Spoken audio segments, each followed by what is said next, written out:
Hello and welcome to another episode of Raise the Bar. I'm your host, Troy Haines, and we are just a couple of days away from Christmas. It's beginning to look a lot like Christmas. Thank you. So, we're just a couple of days away here. It's Sunday the 22nd. By the time this gets produced, Christmas will be way past, but it gives you a little, what do you call it? Scope, little scope. So, we are getting to the end of the year, which means there are some indoor meets starting to happen and some outdoor meets that are indoor meet qualifiers. Figure that out, right? And we're kind of rolling around here after we come back from Christmas vacation. It's going to be early in track season for many. Many athletes are in other sports before they get to track. There are some that just, do track year round. So they may have a little bit of an advantage, but at the same time, sometimes your best athletes are doing other sports, and then when they come into track, they're already in shape. So that is on the horizon here. So we here at Sky High and Fly Jump Lab, with our Raise the Bar podcast and numerous other irons in the fire, we have Zoom classes that are available. Those of you that are interested in following up on the stuff that you see on my posts on Instagram, there's a lot more detail in the Zoom classes. We talk about what I call the 5 phases of the high jump: the straight part of your approach, the curve, the takeoff for number 3, the flight, and the layout, 4 and 5. And we break those down in great detail. I also did a fun podcast with actually another Zoom for Jump Nation a couple of years ago, and got to follow great athletes like Jeremy Fisher and a couple others.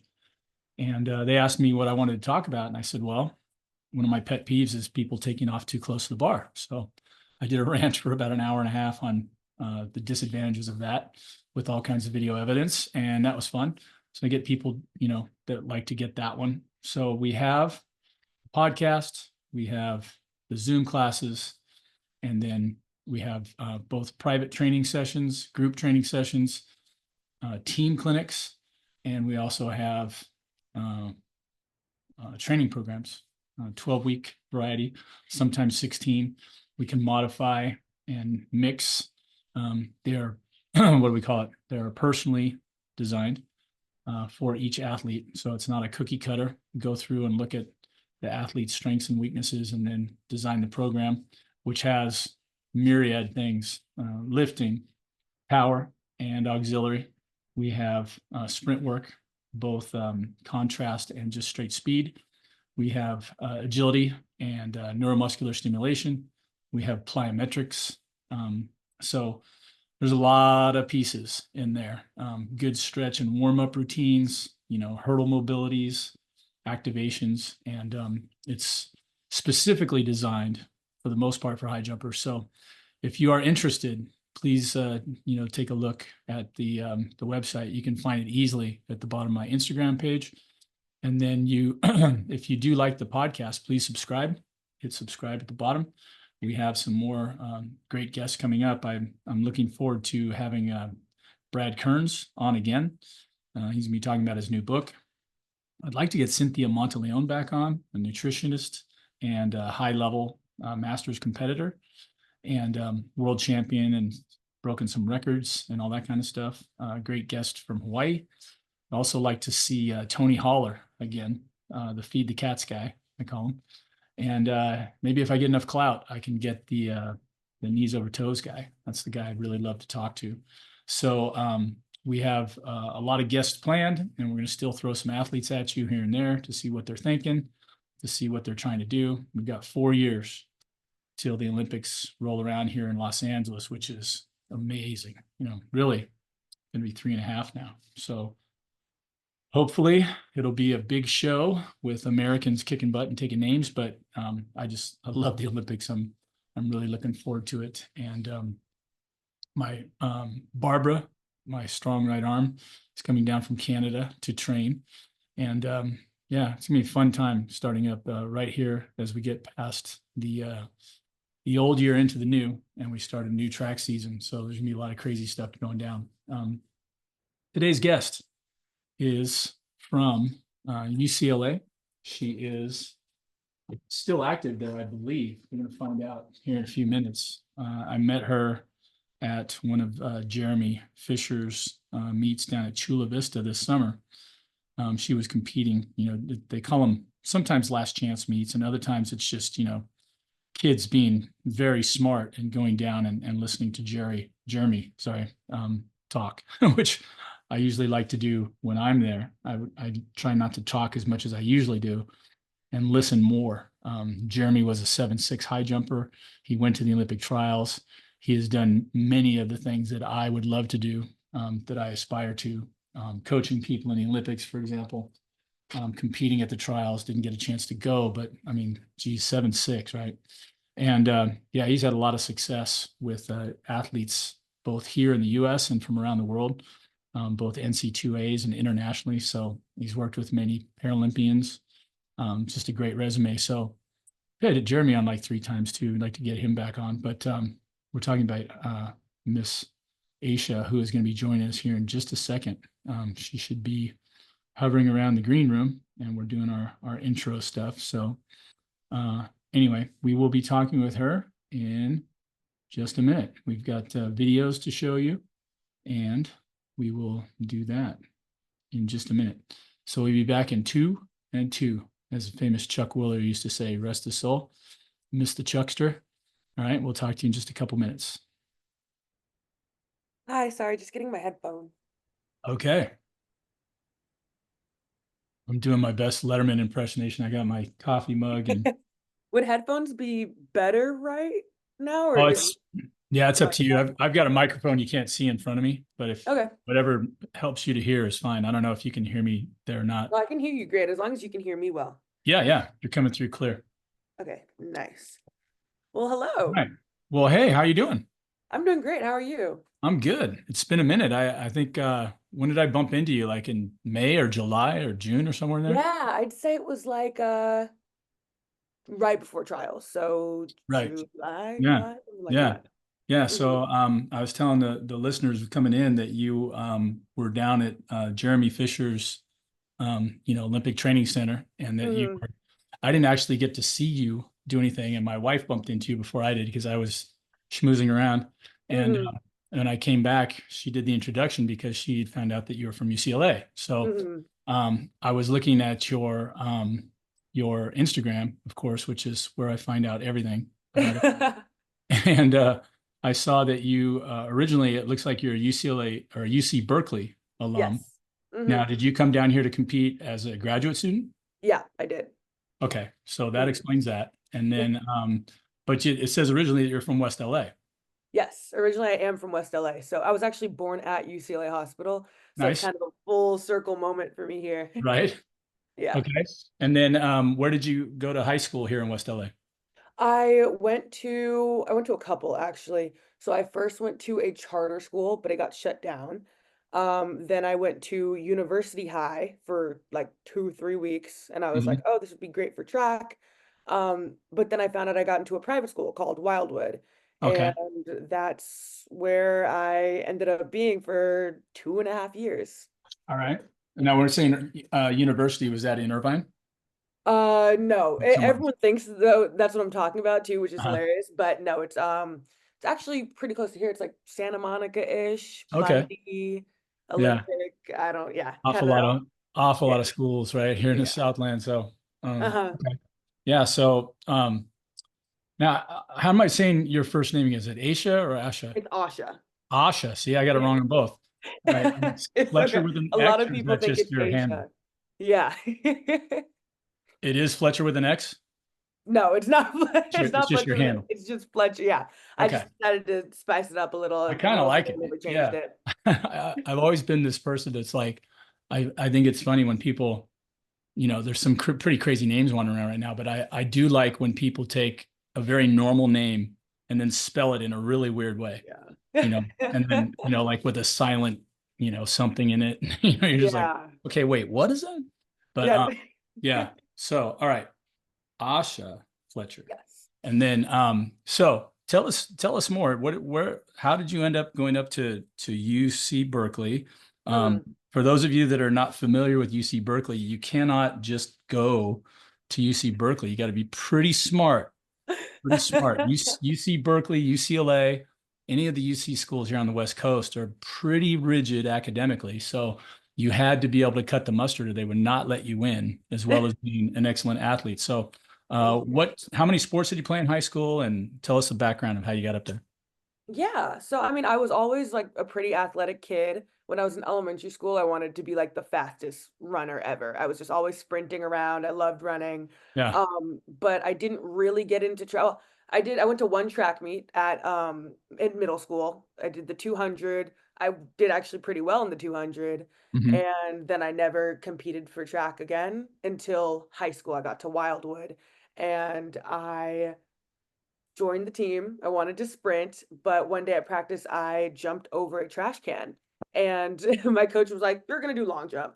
Right. So my private high school didn't have a track. It also didn't really value athletics much. It was a theater arts school. Right. So that was a lot of the emphasis of, whatever. So our practice consisted of Tuesdays and Thursdays after school, we would run around the park. We'd Right. do a couple miles around the park, we'd stretch. Yeah. And every once in a while we'd go to West LA College. And that's when like people who did like high jump or hurdles or Yeah. whatever got to do their thing. Nice. Um, so yeah, I mean, you would think that me jumping over like a trash can would, my coach would maybe think high jump, but no, he was like, No. long jump, that's you. Yeah. Um, but it worked out. I ended up PRing pretty much every meet in high school. Hmm. It was really nice and it was a huge confidence boost for me. And then my senior year, well, junior year is when I started getting all the letters and Right. that was Right. like a huge deal for my school because I was the first person at my school to ever be recruited by Awesome. school. Yeah. Which was insane. It was huge for Yeah. me. Um, and yeah, I started getting letters and stuff. I actually didn't know what Cal was. I know that's kind of embarrassing. Right. But I still give credit to one of my teammates from high school. I was like, "Is this a good school?" He's like, "Dude, this is like one of the best schools. You got to Yeah. enter." Um, and so yeah, I mean, they looked at my grades and unfortunately, because it was a private school, some of the classes I was taking weren't even like college credited Right. courses. So I had to take some online school while I was still finishing up my senior year. And it was Hmm. a whole thing, but it Wow. eventually worked out. So Yeah. I ended up at Cal. Wow. That's a lot said in a short time there. I know. I'm You young sorry. athletes listening to Asha, you need to know that getting a degree is really an exercise in persistence and changing rules and changing craziness. I remember going in and I wanted to be a kinesiology major at UCLA and Wow. go see an advisor. I remember he was kind of doubled down as, I don't know if I had a lot of freshman angst, but Uh-huh. I was putting a lot of pressure on myself because I was a walk on and I wanted to jump really well. But, Right. getting inside the major and all that was pretty tough. But I just remember we used to have these things, I don't know if they have them anymore, called breadth requirements. So Yeah, we had those at Cal. you had all these where it was like, oh, so you're an engineering guy, or you're a doctor, or you're a kines guy. But then it was like, okay, you have to take some stuff in the arts. You have Right. to take some stuff, right? So they spread you out. And it's like everybody else talks about. It's like, what if those are things you're not interested in, Mhm. And nope, you got to take those. And then, same thing, Mhm. you got to have a year of physics or you got to have a year of this. And then they're looking at your transcripts and you're like, well, you didn't Yeah. take physics in high school. And Hmm. I had, I remember the third year of Spanish, and I remember exactly when I bugged out of Spanish because I couldn't handle it. I was like, no, this is too intense for me. The teachers, Yeah. this is the last words you're going to hear in English, and I'm like, this is my senior year. I don't really want to work that hard, and I let it go. And then every time that came up in the future, it's like, okay, you got to have Spanish 3. I'm just like, oh, it Yeah.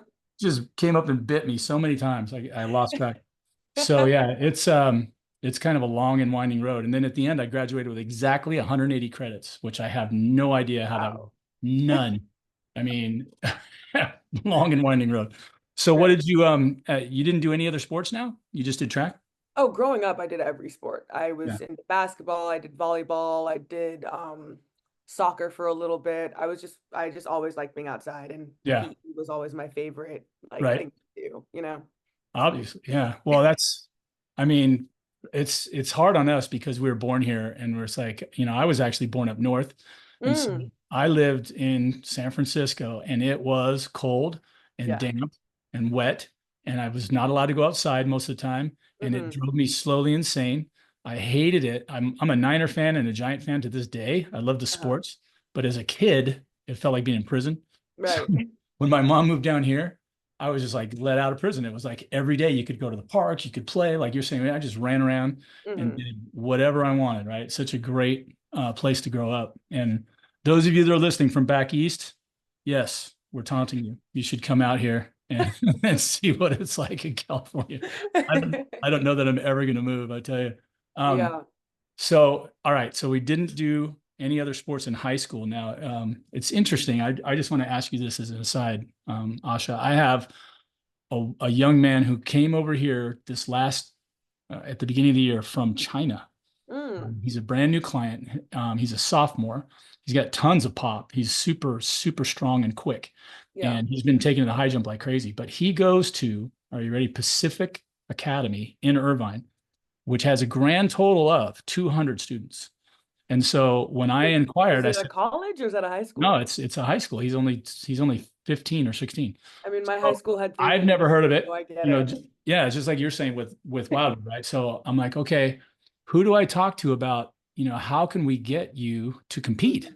Like, I don't Right. want him to just train with me and not have anywhere to go. So Right. I keep bouncing it off people at random until I'm forced to call the CIF offices and go, look, this kid's only got 200 people at his school and he's super athletic and he needs Right. to be competing because I think he should be in Division 4 and I might have a winner on my hands because Yeah.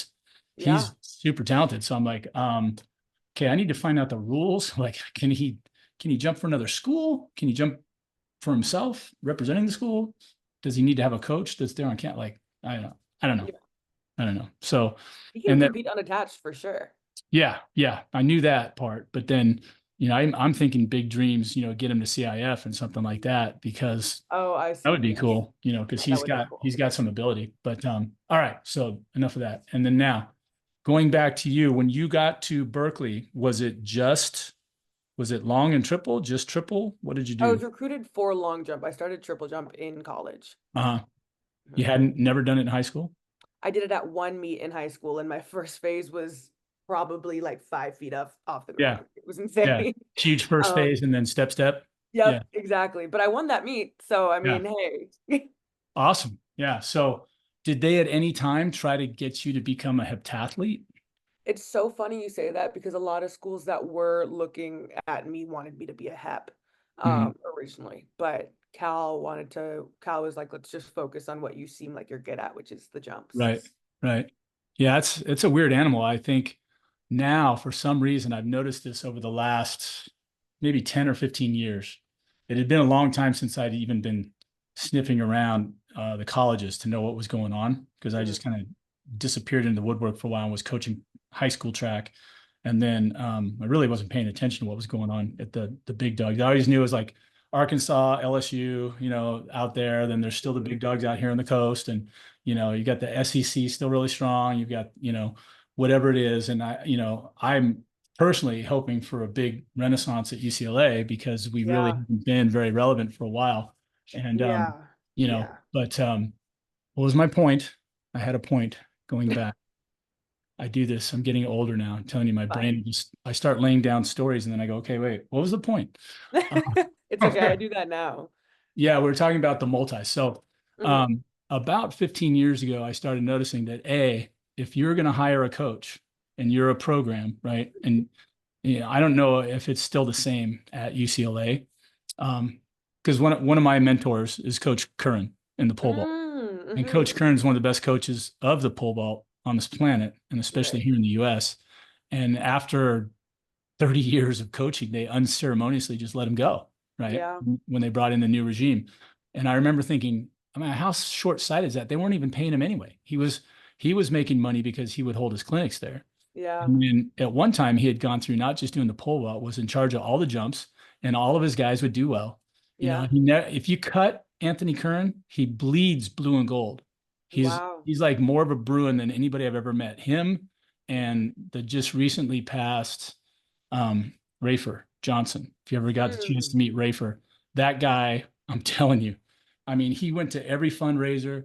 He would shake hands, kiss babies, and I'm telling you, that guy was just a Bruin. He loved being Yeah. a Bruin. He was awesome. You know, we miss him. But so they got rid of Curran, and then now it just seems like, I don't know, how do you get qualified coaches where you're not really going to pay them anything? It's one thing Mm. for basketball and football, which are big money sports, right? Right. Still not a lot of money coming in from track and field. I Right. mean, how many times have you looked up in the stands at UCLA and see the stands packed with people? Not often.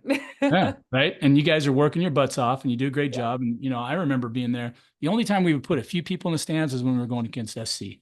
You know, Yeah. That'll that that'll would always do it.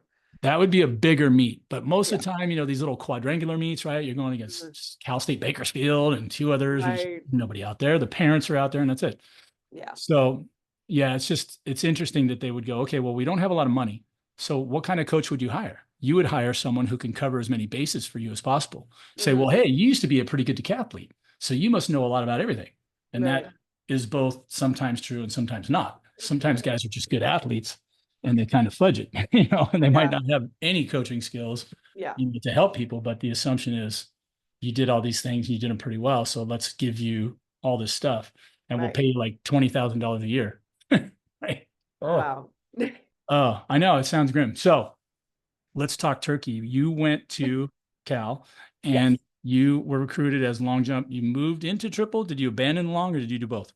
I still do both. I just ended up being better at triple. Mhm. So yeah, I focus a lot of my energy on that, especially because the phases are so technical and you have Right. to study a lot to be able to execute it properly.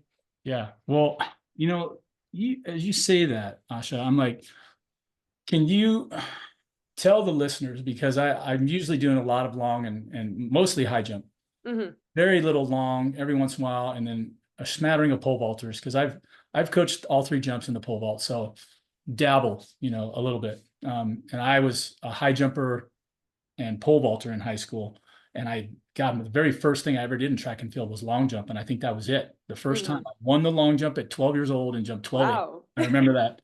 Yeah. And then the very next meet, or even that meet, somebody said, "Hey, go over to the high jump pit." And I Mm. was a lot better than that. I didn't really have a lot of speed.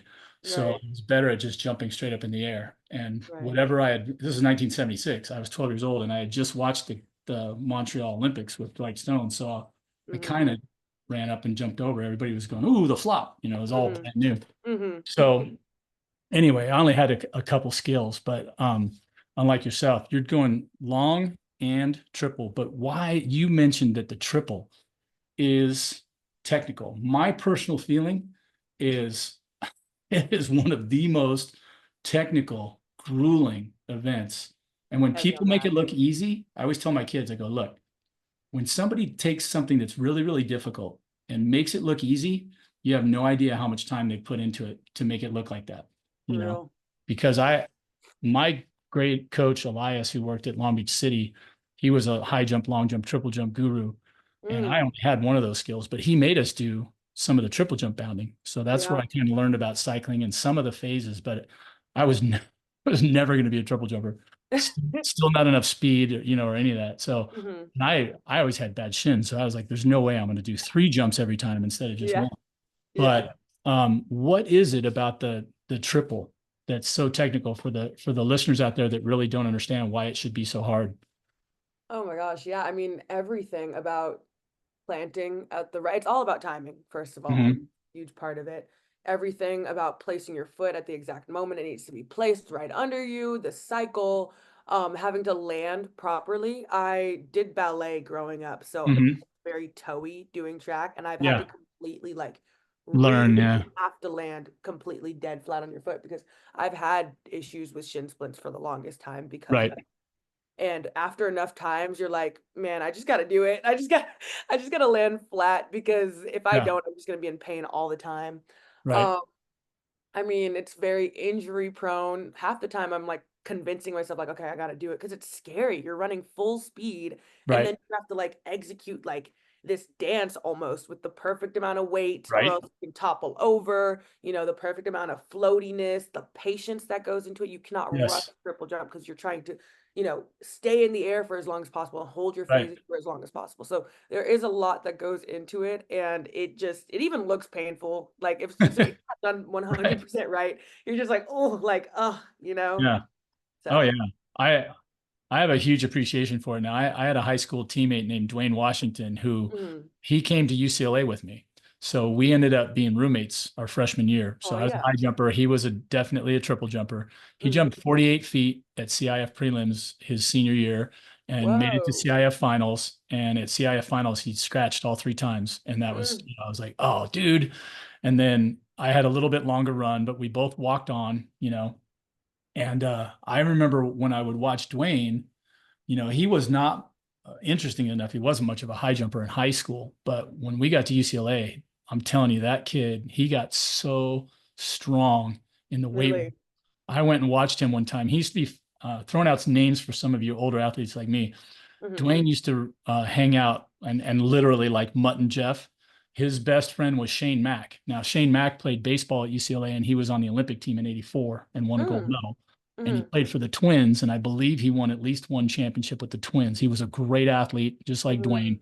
And Mhm. I remember the Dwayne Washington that I knew in high school was a pretty average high jumper. And he played basketball. He was a point guard or a shooting guard. I can't remember which. When I say average, I mean, this is the way my brain sees it because I went and watched him play one time in the gym, like down at the Wooden Center, and somebody threw up a shot. And I just remember all of a sudden, two explosive steps. Here comes Dwayne, and he literally jumps up over three people and grabs it and tomahawks it like it's nothing. And I was like, dude, where was that dude in high school? Like, that Yeah. guy's got so much power. Yeah, And that's insane. we used to watch the volleyball players. The volleyball Mhm. players would go down also and play. Sometimes five volleyball players on the same team, right? And they would just keep rolling until they won, and then they'd leave. And Mhm. these guys could all jump out of the building. They're lobbing it to each other and just swatting Yeah. stuff away. And you could see some pretty amazing basketball there at UCLA Yeah. from guys that were never going to be on the team. Uh, Mhm. Dwayne actually went and played some pro ball in Spain, I think he told me. So Oh. definitely a later bloomer. But anyway, the 48 feet, all I remember him was always that battle with the Yeah. shins and the knees and the pounding and everything. And I'm like, when you hear those people, they're like, dunk, dunk, dunk, like Mhm. that. I'm like, oh, that's great. Because other times I hear this wham, Yeah. wham, wham. I was like, oh, I'm Yeah. always reaching down and grabbing my knees and my back, going, Yeah. I can feel it in my knees and my back when you do that. Yeah, one of my teammates actually does jump like that, and at practice, every time you hear all of his phases, just like, oh my gosh, are you Right? okay? Yeah.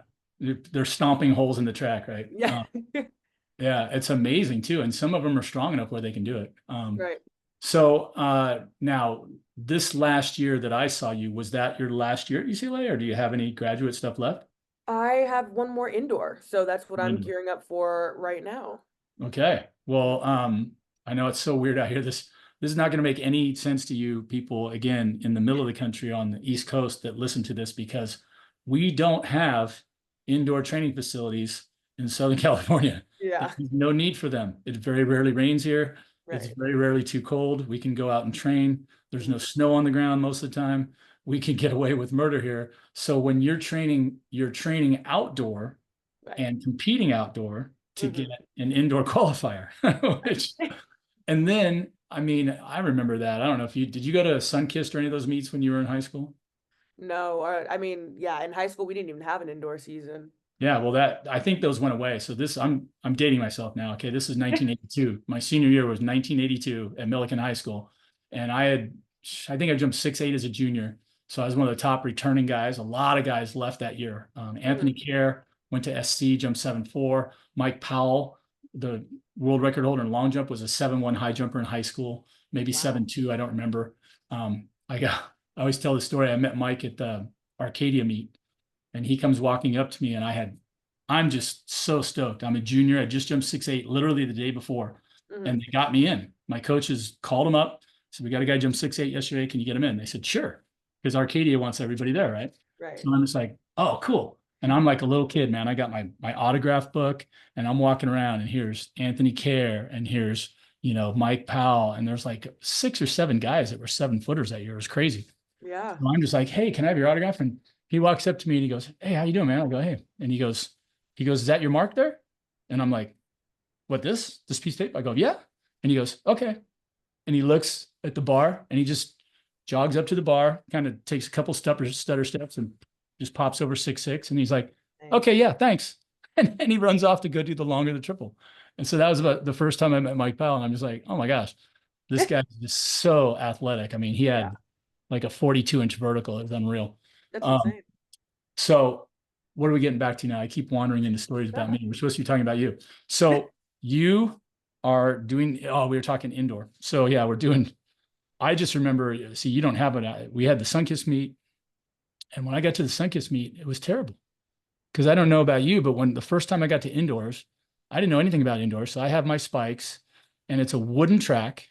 Oh my gosh. And it was it was so awful. It was kind of scarring. Like I couldn't jump. I couldn't get any air.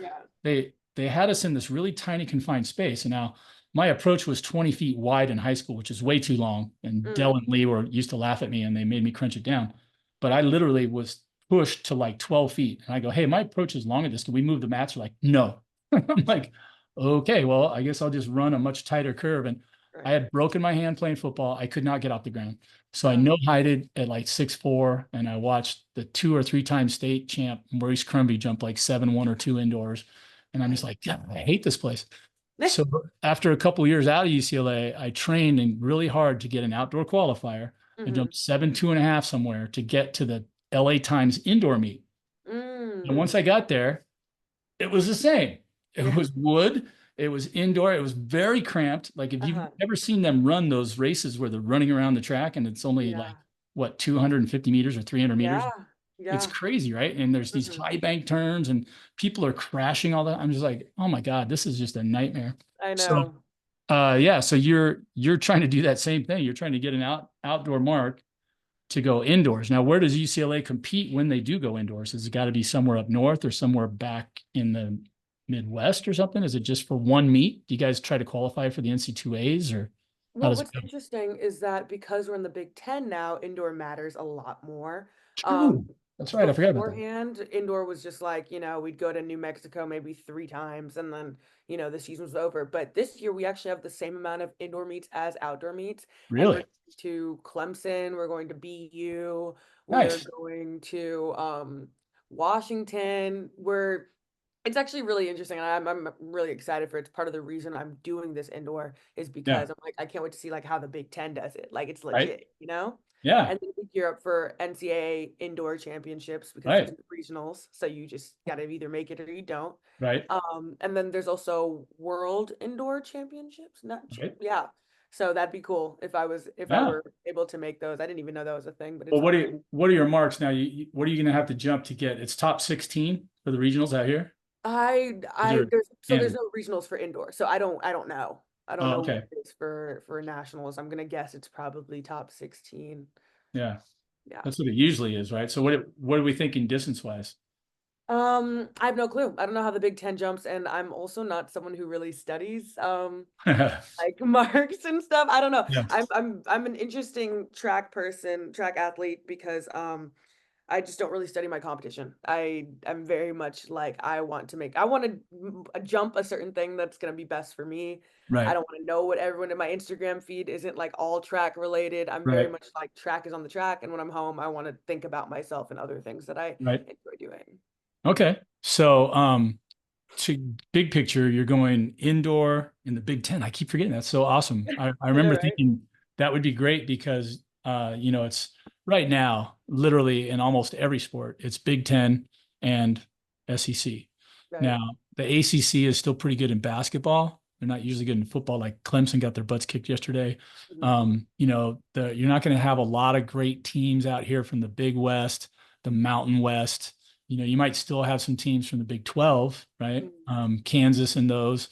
Definitely still some basketball schools in there, a little bit of football, but everybody's been jumping. Oklahoma, Mhm. Texas, both jumped from the Big 12 to the SEC. Now UCLA USC, Washington, Oregon jump Yeah. to the Big Ten. And I'm kind of hoping that they get the Pac-12 back. There's like, I Yeah. think they're up to 7 schools or something. They need one more. It's just for old time's sake, right? Mhm. But so you're going to go to the indoors and then indoor nationals on the US scene, and then, or is that the world's first, or do you have to go through one and then the other? How does that I work? have no clue how it works. I Yeah. actually have no clue how it works. I'm pretty sure you probably maybe have to go to one and then go to the other, but indoor championships is really Yeah. the thing I'm aiming for. That's my whole goal. Yeah. Yeah. Well, and everything's off cycle now. Are you thinking big picture, possibly Olympics in 3.5 years? Are you still gonna be going that long? My coaches want me to. I think after I finish this, I'm gonna take a year off so that I can really focus on getting my master's. Hmm. My master's program is 2 years, and so I'm still gonna be doing it. I'm still gonna Right. be getting my degree while I'm, so Yeah. give me some time to recover, and then we'll see how I feel. I may have a little bit of track burnout. I don't know. Right. Yeah. Um, but yeah, I mean, LA 28 sounds sick, and plus the holding area is at UCLA, so that also. Right. Yeah, it'd be a great place to be for sure. It's a little extended for you though, Co. Um, what, let me ask you this. As you're there at UCLA, what is the biggest part, would you say, if you're going to talk to a young up and coming triple jumper, right? Mhm. Maybe they just picked it up their junior, senior year, right? The way it typically happens, coaches are desperate, they don't have anybody else, and they go, hey, why don't you try this? And all of a sudden find out, hey, they're pretty good at it, Yeah. natural talent, right? So let's get you some coaching, and you can go somewhere and they can figure something out. What would you tell someone? What was the number one thing that you did in your training that helped you jump a lot farther? Like, was it plyos or sprints, or what part of things do you think are like crucial for the up and coming jumpers? In high school or in Yeah, high college? school, college, either one. High school, the programs really aren't usually that strong. You don't have a great weight base a lot of times like that. So, Yeah. but yeah. Um, I honestly in high school for me, the best piece of advice I got for long jump was to try and touch my toes. That was it. Mhm. And I Right. went from 13 to 18 feet, so that was pretty cool. And in college, I'd say it's I don't I don't know. In college, maybe I'd say the plyos, like Hmm. repeat like bounding work for sure. Right. Because once you get into like the rhythm of it and you can Right. practice doing that. Yeah. Oh, you know what? Practicing like you're competing. I never did that in like Hmm. earlier part of undergrad, and then once I got to like senior year and last year, I realized how important it really is because Hmm. if you don't lock in during practice, then when you compete, you're not going to be used to that, you know? Right. Right. And then all of a sudden you're trying to do stuff at meets that you've never done before, and Hmm. it never works. So Yeah. Yeah. Well, always practicing like I'm, yeah. It's interesting because I know for me, I was an okay practice jumper. I like jumping in practice, but Hmm. for me, the adrenaline and the competition was a huge difference. Like Absolutely. I did jump one time at UCLA when I was there. My sophomore year, I jumped 6'10 3/4" early in the fall, and Hmm. I'd been hammering the weights, so I was really strong, and that was a reaction to my really crappy freshman year.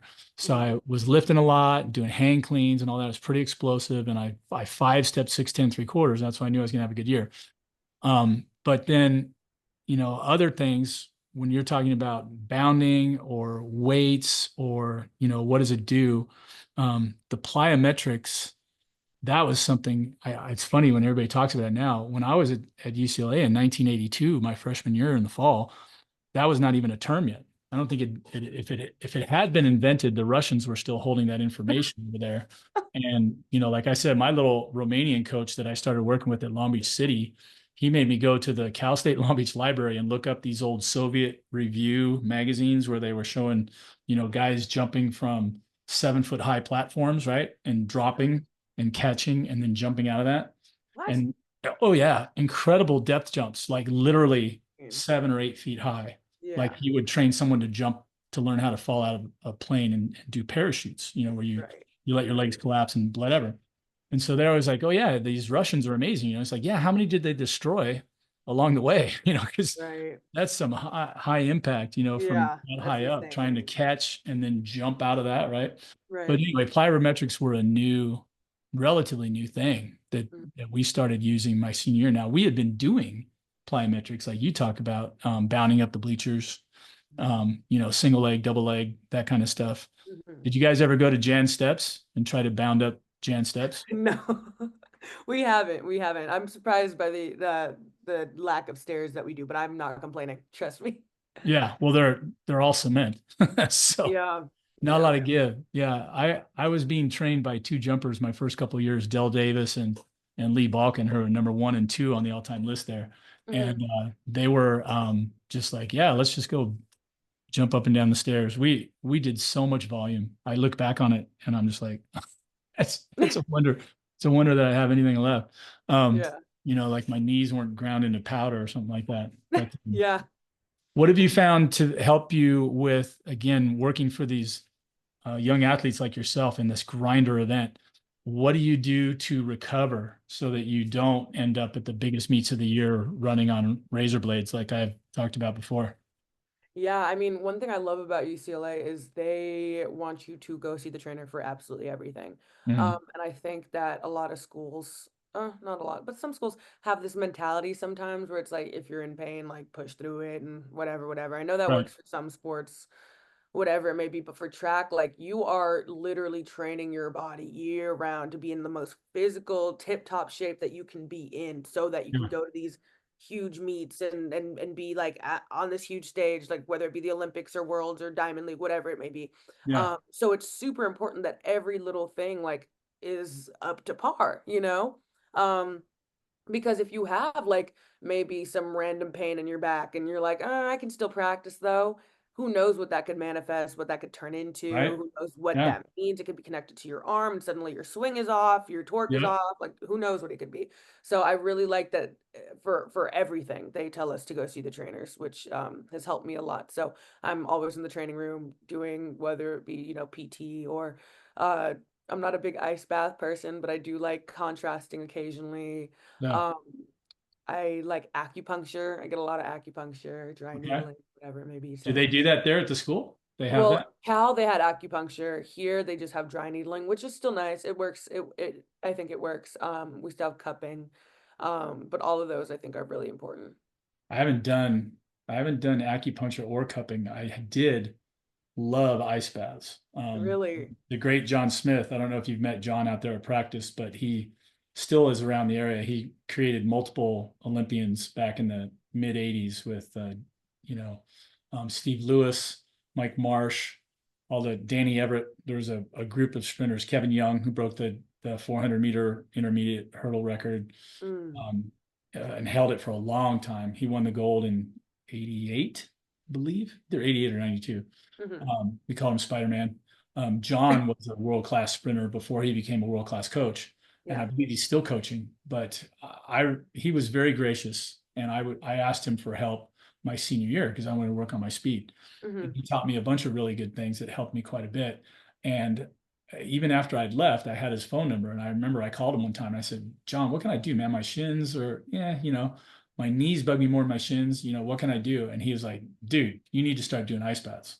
That was all I Mm, said. And I go, "What do you mean?" He goes, "You fill up your tub, you put in as much ice as you can stand, you sit in with from your hips down, legs submerged." And, I'm just like, "Okay, if you say so, John."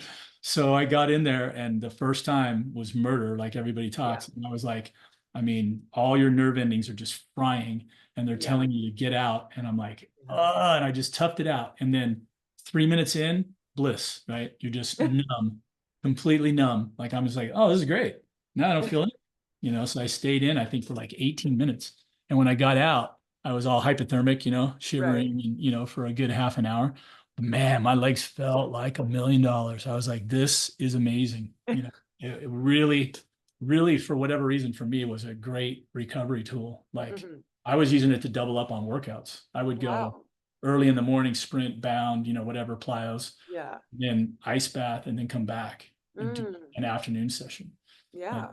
for a couple weeks right before I jumped that outdoor mark to get into the indoor meet, that was Hmm. hell. I remember, God, I did all that work. And to get to another crappy indoor place. So I'm so jealous. I want to jump. That's why I'm thinking about doing the masters competitions this year. So if they Yeah. do have somewhere indoors that's nice, Mhm. that I can, maybe find something. So Yeah, definitely. tell everybody what your major is. We didn't talk about that. You said you're going for your master's degree. Is it in the same field as your undergrad? Kind of in undergrad, I did cognitive science, mainly focusing on cognitive neuroscience. And now I'm getting my master's in integrative biology and physiology. So, I mean, I'm still on like a neuroscience track. I Mhm. love studying the brain and whatever, behavior. That's a huge brain and behavior. That's huge. Right, That's the whole thing. And right now in my lab, we are doing sleep apnea studies and just sleep studies in general on mice, and studying their brain waves and whatever. So I think that's really cool to me. I think they yeah. tie in pretty nicely. But yeah, yeah. Do you have a career in mind with that from where you're going to go launch into? For sure. I mean, 5-year goal is to be published. I mean, I'm gonna have to publish some papers during my master's degree, Right, actually. So it's to be published potentially on my own. I do want to get my PhD. I think that would be really cool. And then 10-year AI ethics, because cognitive science, we also had to code and it was computer focused because you're studying the intersectionality of human brain and computer brains. right, So I'd love to get into AI ethics and then use what I learn about the human brain to then further advancements in AI because I think AI is very flawed. I'm not scared of it because right. it's controlled by humans, but I think that AI is going to be biased if there are biased data sets, and there will be biased data sets because there are human beings. So I want to make that to make it more unbiased, just have it be a lot more ethical. Okay, interesting. Yeah. You're mentioning neuroscience, and I swear I have one book that's in my head right now that is going to probably never get out. I'll die before I get it out. It's like an encyclopedia of high jump training, right? Or Hmm. just studying different styles and blah blah blah. Talking about speed, agility, and power, and whatever, all the different pieces. Um, Hmm. the other book that I really want to write is how people learn and how they grow in their skills, because some people are just amazing mimics. I remember they had this one person on the show Heroes, which was on like 20 years ago. So it's one of these people with these extraordinary abilities. They could watch somebody do something once and then copy it Hmm. almost perfectly. Yeah. I think there are some athletes that are really good at that. They can just, you show them and they do it. And you're like, Right. oh, that was easy. Yeah. And there are other people who are like, okay, look, I want you to do this. And they do something that's like 180 degrees from what you said. And Right. then, okay, wait, that wasn't it. So let's go again. And I've come up with all these little sayings, and I go, hey, all those old sayings are true. It's hard to teach an old dog new tricks. Yeah. There's all these things that come up, and I'm like, I'm trying to utilize some visualizations, walkthroughs. I keep telling my kids, I go, if you can't walk through your technique perfectly, I said, what are the odds that you're going to run through it at full Right. blast? With all your parts moving really fast, it's going to be hard to get them all lined up and do what you got to do. So Yeah. when you're telling me that you don't get enough practice time in or you don't get enough jumps in, I'm like, you know, get in your bedroom, use the wall as the bar, and Hmm. walk your last 5 steps of your curve, or walk the whole approach and do it perfectly. Think of all the little things that I've told you, like a heel toe, both Hmm. arms back, drive the knee across. I said those reps are free.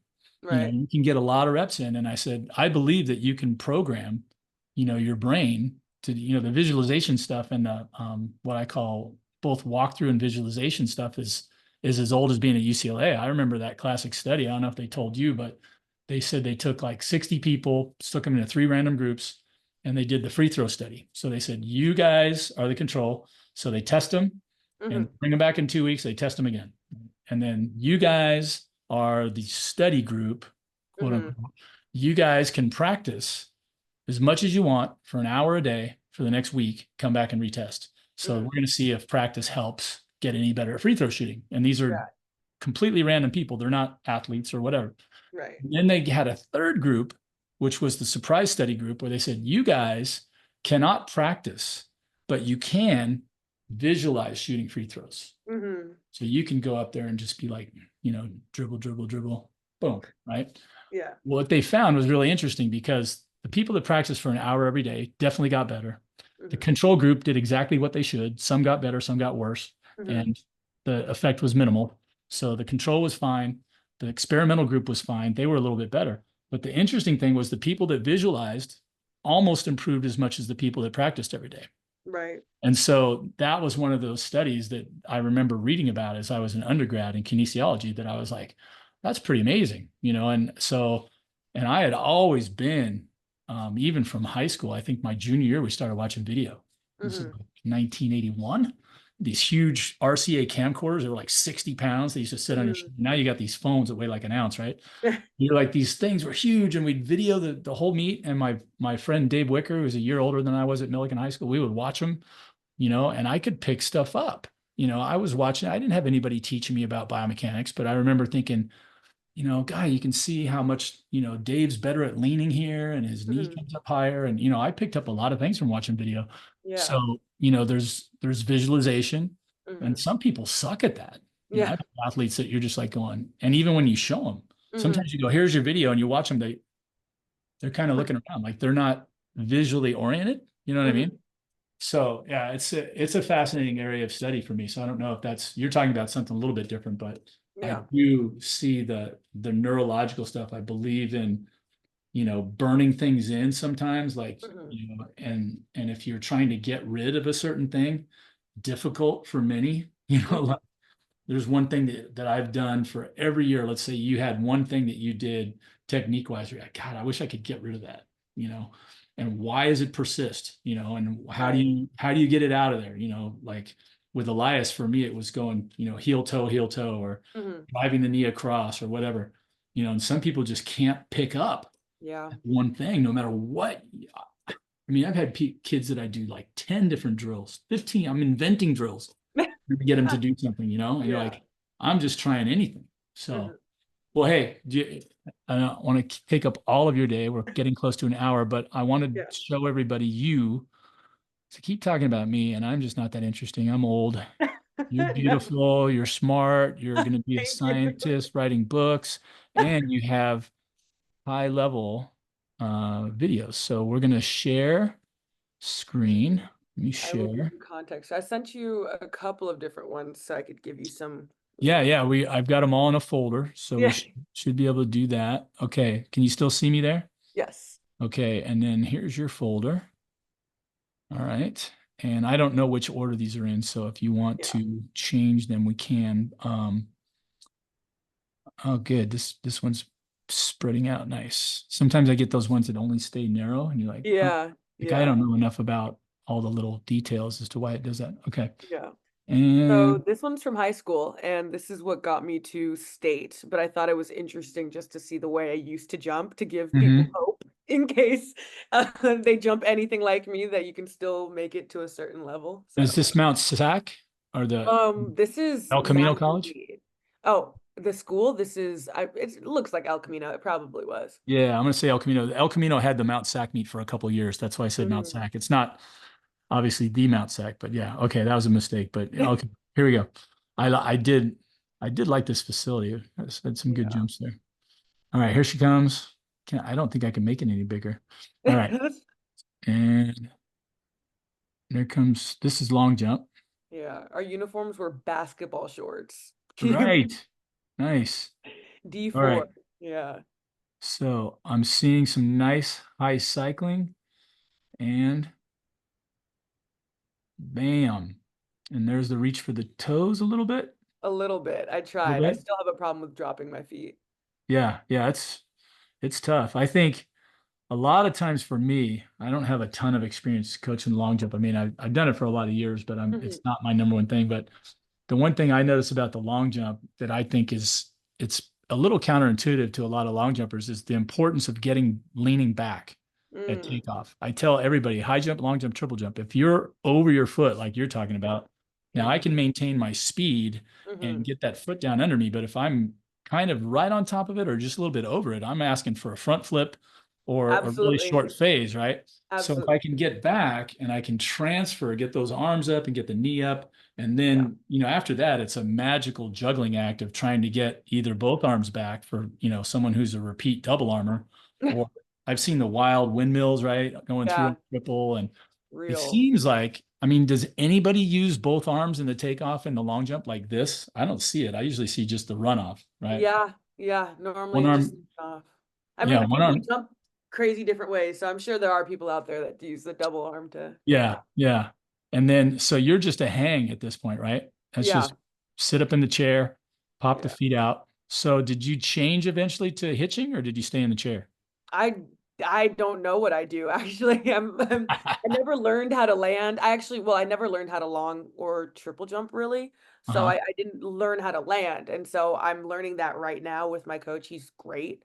And I kind of just do whatever feels right when I'm in the air. In high school, it was egregious though. I would take off of any foot. I did not care. I Yeah. love it. See, and I'm like, I would be your worst nightmare because I'm like, okay, I'm telling my kids, look, it's really important that you figure out what your style is. Okay. If you're going to be a single armor, great. If you're going to be a double armor, great. But we can't come up and just make it up every time. So That was definitely changing, what I did in high you're school. changing feet and styles. I love it. Okay. Yeah, everything, everything. Oh, it's great. All right, here we go. Number two.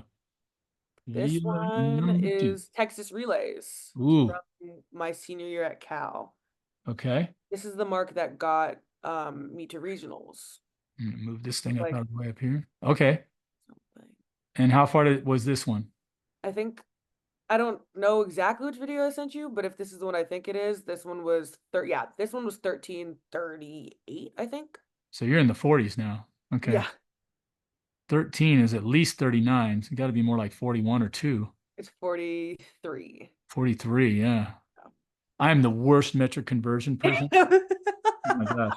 I know the high jump heights, kind of. Kind of, But yeah. yeah, when somebody starts going, yeah, 17.33 meters, I'm like, I don't know. Yeah. Yeah, Who, that's who real. who knows? That's It's like very real. it's a couple And centimeters so, here or there. yeah, this is something I still my second to third phase is where I have the biggest issue that I'm still trying to work on. So my first phase, sure, but my second, see, I like twist Yeah, and yeah, I was just gonna say that. You're twisting.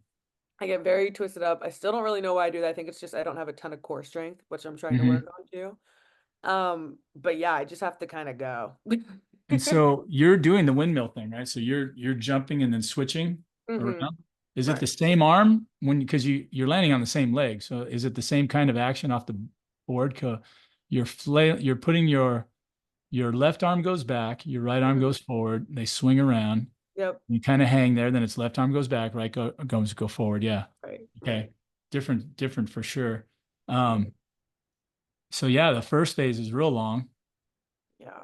I rely a lot on my first phase because my third phase is not the best. If I could reach, it's so Right. hard to reach for my toes when I just finished doing two phases. So I'm really Right. trying to connect those right now. Well, then it looks like you're doing a pretty good job here on your second phase as you get to the end, right? So Mhm. boom, you cycle same leg, Yeah. boom, Biggest knee advice with drive that again. second phase is you cannot be scared. I know everyone has a tiny second phase because it's really just about like, oh, I have to launch myself. There's no thinking. You Yeah, have to like your second phase. If you want that to be big, you just have to go. yeah. Hmm. Have you ever bumped into Rod Gatlin at all? No, no, no. Rod's a coach down here in I think I want to say he's at Mission Viejo still. His daughter just I think she got a scholarship to SC, you know. Hmm. He's a really good long Talent, and triple yes. guy. I always bump into Ron at, CIF finals and all that Hmm. kind of stuff. So I Hmm. was to had him on at, one podcast a couple years ago. Great guy. He had a lot of people download that because they wanted to hear him more than me. But he's all right. So yeah, and then real long stretch and then the arms are separated. Yeah, you can almost see your back. Yeah, Yeah, genuinely. But you just yeah, have to keep going. yeah. That's Like there's no choice. You just have you to keep can't abort abort. going. And I think that's the problem a lot of people have too, is they're ready to like, but Oh wow, that was weird. Hold on. oh. I, there we go. Oh man, I do all kinds of stuff when the computers. I'm like, okay, wait, what happened? Where'd it go? Okay, there it is.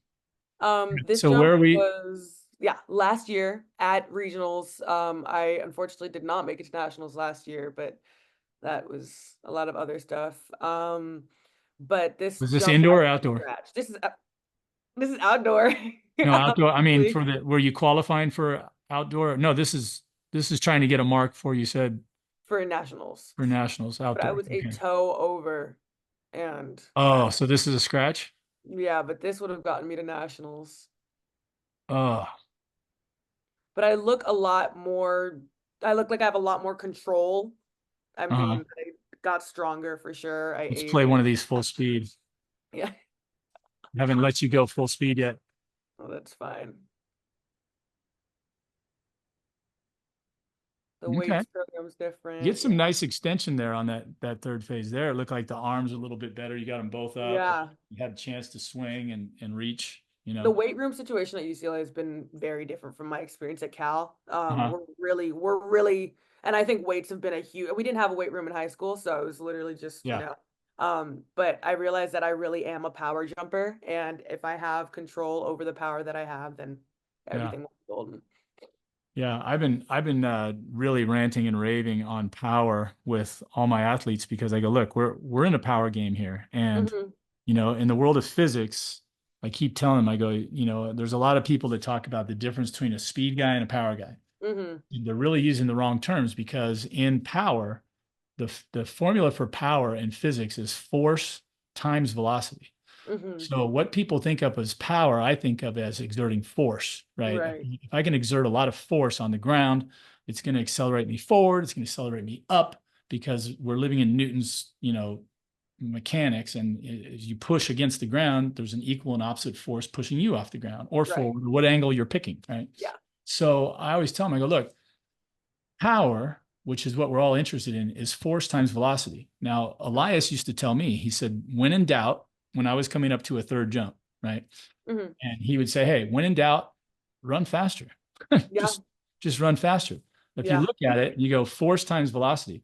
If the force stays the same and I'm running faster, guess Right. what? My power numbers are up, right? Absolutely. And They definitely work in conjunction. And I think I lost a lot of my speed last year, which I'm definitely trying to get back. And my new coach is amazing. I love him.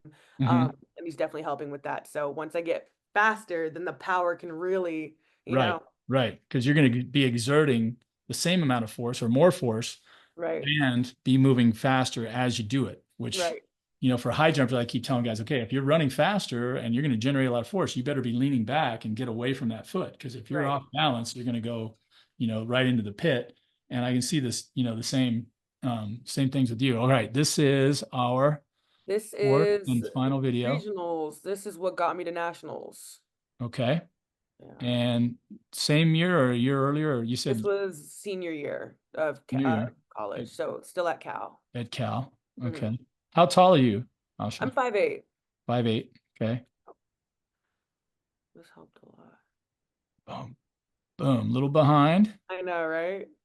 Yeah, nice cycling there. Your takeoff leg comes up all the way, kicks you in the butt. This is what Elias used to just grind into my head. It's like if you're not cycling, you're not running, you're not doing anything. Yeah. So, I hope this is the right video too. I think it is. and then the switch bound, Yeah. I always call it a repeat and then switch, right? Yeah. Because you That's basically real. switch your legs twice. But that first one's the awkward one because Yeah. you're landing on the same leg. Hmm. I think Hmm. the reason I brought up Rod was I remember listening to Rod talking one time, and I think it could be Rod. I don't want to put words in Rod's mouth. I remember somebody was telling me that on the first phase, you want to make sure that you don't get too high, either with your Right. hands way up over your head or whatever, because if you go both up and long, Hmm. now you're most likely just going to collapse on Absolutely. that phase. So That's you don't another want to really max difficult part out. about triple is that it's really easy. You see even the best people collapse in between their phases. It happens all the time. Yeah, yeah. If you're going for a little too much, maybe, or yeah. Hmm. See, look at that foot. That's awesome. Your takeoff leg is going to cycle right away, but watch Asha's her the leg that you're kicking off of. You're going right, left. So Hmm. your left leg right there as you're hitting takeoff. So your heel is right below your butt. That's Hmm. perfect. Perfect. Like I yell at my kids all the time. I'm like, could you pick up your knees, please? I'm like, I need Right. you literally almost kicking yourself in the butt every Right. single step. There's like Right. one step in the high jump where I don't want that to happen. It's a slide step right before they take off, but every other one, just high Yeah. cycle. Get Yeah. on your horse and get going, you know? So that's Still really working on nice. the You see third that foot phase. again. I mean, look at that heel to the sky, foot like an inch away from your butt, right? And then now we get the switch and switch. And in the midst of that, so that's the hard part there because now we don't really need the high knee because we're going to Yeah. drive low, right? And switch. So that knee's got to get to parallel, I think, but you Yeah, don't have to definitely. cycle it because you need to leave that leg far behind you so you can drive that through into your Hmm. last phase, right? So you're Yeah. really reach, stretch, reach. I like that. The C drill, I call it for a better term. There's the, Mm-hmm. A's is obvious, B's, a little bit of kick out. C Mm-hmm. is just straight legged running for us. And you start tiny and just explode forward and keep Mm-hmm. trying to get longer, longer, longer, right? With your, Yeah, and that's that's what real. I always pictured the last two phases as. If you can do Yeah. two really long, powerful switch bounds, you're good to go. And Yeah. here you can see this, yeah, this is bam, wait, bam, there's a twist. Yeah. Uh-huh. I don't know why, because it Yeah, makes the third phase is always off. As you yeah, see, I hate my third phase. So I never post videos of me jumping because, like, right. obviously people don't know track. They're like, wow, this looks really good. But people who know track are like, what is that? Like, I know. What got her spinning? Yeah, am I like tornadoing? Yeah, I'm Yeah, still working on it, but that's one thing I love about track is that you kind of get better with age. And, you get stronger. It's not like yeah, gymnastics where you kind of peak at age 15. I right. some of the best triple jumpers you see are like, 26, 28, so I'm like, Yeah. this there's hope. Well, yeah, you got time to figure it out. And then, I mean, who is the guy that won the Olympics and jumped, 60 feet? The guy from Great Britain or whatever. Like the first Olympics he was in, I saw it on Instagram. Uh-huh. Forget his name right now, and it'll probably come back to me like tonight. But he came the first time he was in the Olympics, he literally finished dead last. Hmm. The second time he was in there, he made four Olympics in a row. So the first one, dead last. Second one, like tied for 23rd. Yeah. Third one, like 11th. And then fourth one, he won the gold. And Yeah. I'm looking at it going, okay, he kept getting better each time. Yeah. And, and you're watching him. And at the end, it was just like, I mean, like boing, boing, boing. I was like, Yeah. man, that guy's really milking his phases. Yeah, And it's like, it's all about patience and like it really is like when I hear it too fast, I'm like, oh, unfortunate. But when I hear someone and it's like, yeah, I'm like, oh, that was a good jump, because yeah, they pause. Like you have to literally hang in the air during yeah. each phase. It's crazy. Yeah, So, yeah. Have you had the opportunity to meet the great Willie Banks yet? no, I have not. I don't really follow tracks. I don't know a ton of He's people. he's one of the UCLA greats, and he was a Hmm. a triple jumper, made it to the Olympics. I don't know if he ever medaled. I think he might have done fourth. I had Willie on the show 2 or 3 years ago now, but he's still competing in the Masters meets as a high jumper. Interestingly Hmm. enough, and I think when he was 60, he's got to be a couple years older than I am. Yeah. But he jumped 6 feet, I think, at 60, Wow. which is amazing. Or it Yeah. might have been a little younger than that, but yeah, that's he was an amazing technician. I remember sitting in Bob Larson's office and Bob had, pictures of athletes on his little cubicle walls there. And one of them was, Willie hands up, and looked like 6 feet off the ground and, feet extended. So he was Right. doing both long and triple. And now, according to Willie, he was the one who invented the clap. Really? Yeah. I So believe he it. was Hey. right. No, I'm not disparaging Willie, honestly. I just don't, it was one of those things that it really wasn't around when I was jumping. I remember high school and whatever, we weren't really doing that yet. Like my way of getting hyped up was not to get everybody to clap. I Right. used to have my Walkmans, just to show you how old, Mm. those old Walkmans with the fuzzy ears. And I Yeah. used to play Van Halen's Jump, and I'd get to a part that I really liked with a lot of drums and everything. And I'd be like, Uh-huh. might as well jump. And I'm like, okay, Yeah. okay, okay, okay, let's go. And I would put them down and I would go, and I'm trying to just get a big burst of adrenaline, Yeah. and go as fast as I can. Yeah. So, but it would, might have been interesting to do that. He told me that it happens when he was overseas. I see. He would get the crowd fired up and do that, and they really liked it. So, but it's been 40 years of that now. So, Hmm. Hmm. well, hey, Asha, it's been a pleasure finally getting this done. I'm Yeah. so Thank you so thankful much for that you having were. me. Thank you for taking the time out of what's got to be a busy schedule, both with training and I know from personal experience, those of you that are out there hearing Asha talk about getting her master's and publishing papers. Oh my gosh. I went to Cal State Long Beach to get my master's in exercise science. Mm, And I was I was working, coaching, father, husband, and I waited a long time before I got into the master's program. So mhm, I had, was done jumping and all that stuff. And I was all of a sudden I'm in this master's program. I literally could only take one or two classes at a mhm. time. So the 7 year thing kind of got me like right at the end. I hadn't quite finished and some of my classes started disappearing. I had to take them again. And Yeah. they had said, okay, they really, really wanted you to publish. And I Mhm. was like, when I sat and listened, they had a whole class on this inside the masters. It was like, here's the class. Right. This is how you do your publishing a paper. And Mhm. I'm listening the whole time going, oh no, no, no, no. Yeah. That no, that's not gonna work for me. It's like Yeah. you got to get three professors into a chair, right? You got to Yeah. get one of them in a chair, you got to have three advisors, you got to do this and this and this. You got to get everything pre-approved, all your study groups, all this. And I'm just like going, Right. and Dr. LaCourse was a great statistics guy, but I didn't want to do statistics. I didn't want to do any of that. And I Right. was like, okay. And then they said, we do have the option of you testing out. And I'm Mhm. like, boom, I'll do. I'll do it. I'm always been a good test taker. I was not looking to become published or anything like that. Mhm. I'm just like, okay, let me get out of here. Right. And literally, I had to take both written and oral exams from my three toughest professors. And it was a little bit of a grind, but it was like, Yeah. I still feel like I got off light. I think if I would have had to publish a paper, it would have been a long journey and I probably wouldn't have even finished because Yeah. the units would have started disappearing again. So more power to you. Thank I you. respect anybody that can get through that because I know that that's not easy. And I think as much as I like Cal State Long Beach, the comparison between Cal State Long Beach and UCLA was not the same level for sure. Mm. So you doing your research papers at a UC school where, overriding everything, isn't it? Is it kind of a sub part of the whole medical school? I Am I wrong? mean, potentially, maybe. Who knows? I I hope just not. I just know anything with life science, biology, anything Yeah. that falls under the purview of UCLA medical Mm. is Yeah. is no Real. joke.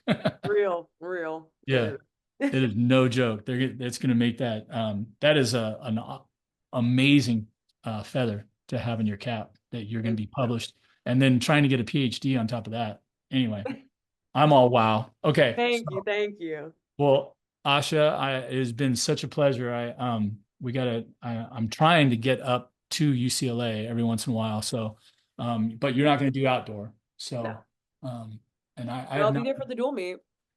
yeah, Yeah. I have not met your new head coach yet. Um, and how is that going? How is the Doing new, great. yeah, She's a true Bruin, if anything. I know she was at USC for a little bit, but she is yeah, the truest Bruin I know. And right now I think the program's in great hands. So I'm excited. awesome. All right. Well, hey, keep us up to date, please. And I know Will you're do. not crazy about sharing your videos, but I would Yeah. love to post them and champion for you and say, hey, look what Asha just did. Thank you. All right. That'd be great. Thank you so much. Awesome. All right. Well, thanks again. And Merry Christmas. Happy New Thank Year. you. And Same to you. we'll talk again. Okay. All Bye. righty. Bye. And that's going to wrap it up for us here on another episode of Raise the Bar. That was Asha Fletcher. She is a UCLA Bruin here as a graduate student. She went to UC Berkeley, where she did the bulk of her jumping. She is a triple jumper by trade, started out in the long jump, and is now primarily a triple jumper. And she's trying to do some great things here in her last competitive season as a collegiate at UCLA and indoor now in the Big Ten. So she's a neuroscientist. She's doing graduate work and wants to get a PhD. And she's very high level, in the 43-foot range in the triple. May or may not have Olympic dreams. We'll have to see how that pans out, but she's going for it right now. And we thank her for her time. It was a very entertaining talk. We went through her best videos and looking for great things from Asha here in the future. So until next time, this is Troy Haines signing off. Remember, hit the save or the the save button, hit the subscribe button down there at the bottom here on YouTube. Follow us, and you will find other content that we have. You can track me down through both, Instagram and possibly Facebook. I don't do a lot of work on Facebook, but you will find we have Zoom classes and we have training facilities to work on technique. We sell training programs. I do a lot of video analysis for athletes, and that has started to stretch even around the world. So if you would like your technique analyzed, with a breakdown where we go through everything with a fine tooth comb and ends up with a Zoom call, kind of similar to what we're doing here, but it's not a podcast, but we talk technique and break down videos.